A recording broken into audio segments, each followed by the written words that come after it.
অশোক ফুলটাকে এভাবেই বেটারে চুবাবো। বানিয়েছিলাম অনেকগুলো, কিন্তু শেষ হয়ে গিয়েছে। খুবই আনকমন একটা রেসিপি। আপনারা কি বলতে পারবেন কিসের পাকোড়া? আপনাদের বলতে হবে না, আমি বলে দিচ্ছি, এটা অশোক ফুল। আজ আপনাদের বানিয়ে খাওয়াবো অশোক ফুলের পাকোড়া, পাকোড়ার মতন করে। আমরা যেমন বক ফুল, তারপরে ওই কুমড়ো ফুলের বড়া ভাজি, ঠিক সেইভাবে আমি এই বেটারটা রেডি করার, নিশ্চয়ই আপনারা সবাই জানেন কমন যেটা, যে কি কি দিয়ে, ওই যে একটু আদা রসুন যা যা আছে সব কিছু দিয়ে আমরা যেভাবে বেটারটাকে রেডি করি, ঠিক একইভাবেই বেটারটাকে রেডি করব। এবং এক এক করে আমরা এটাকে দিয়ে দিব।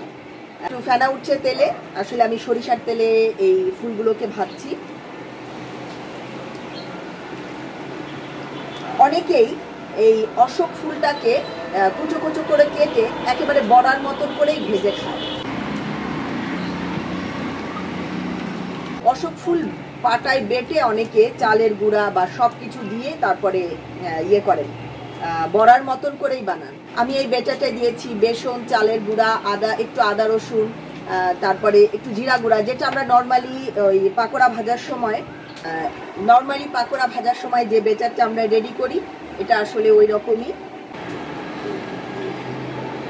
ফুলটাকে এইরকম একটু ছড়িয়ে তারপরে আপনি গোলায় চুবাবেন এবং তারপর তেলে দিয়ে দিবেন।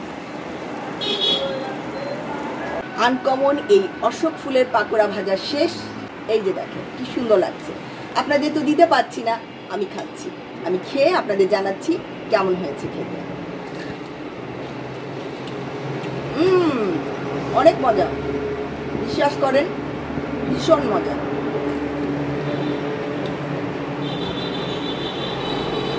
একেবারে কুমড়ো ফুল, বক ফুল, এগুলো ভেজে খেলে যে একটা দারুণ একটা ব্যাপার আসে না, খুব মজা লাগে, এটাও সেরকম।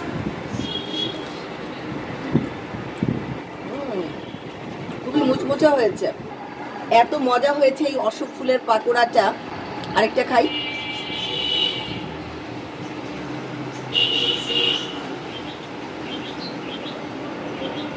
অত মজা করে ভাজার জন্য নিজেকে নিজে ধন্যবাদ দিচ্ছি। পাশাপাশি আপনারা চাইলে ইউটিউবে বৃক্ষবন্ধু আজহারুল ইসলামের যে একেবারে মানে দারুণ করে বানানো যে বড়ার আরেকটা রেসিপি আছে, ওটা দেখে নিতে পারেন।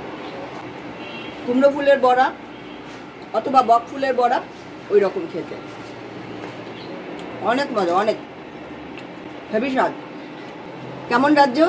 অনেক মজা, অনেক মজা।